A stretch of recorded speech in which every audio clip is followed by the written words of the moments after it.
এই ভিডিওটা আজকের নয়, তোমরা দেখে হয়তো বুঝতেই পারছো এটা হচ্ছে অন্ধকারের ভিডিও। তো এটা আমার এবছরের প্রথম ড্রাগন গাছে যখন ফুল আসে এবং ফুলটা ফোটে, এটা হচ্ছে সেদিনের।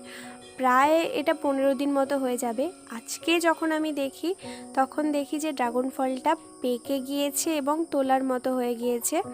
তো দেখো ফলটা দেখতে তো পুরোপুরি খুব ভালো লাগছে, আর দেখলাম যে পুরোটাই গোলাপি হয়ে গেছে, তো তাই ভাবলাম এটা আজকে তুলে নেই।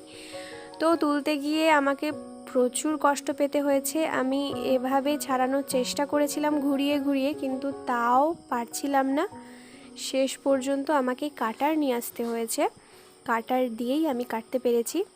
তো তারপরে আমি ফলটা কাটার ভিডিও তোমাদেরকে আর শেয়ার করছি না, কারণ প্রথম ফল এবছরের ড্রাগন ফল যেহেতু প্রথম, তাই প্রথমে পুজো দিয়েছিলাম।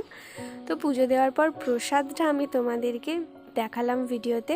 Take care, by.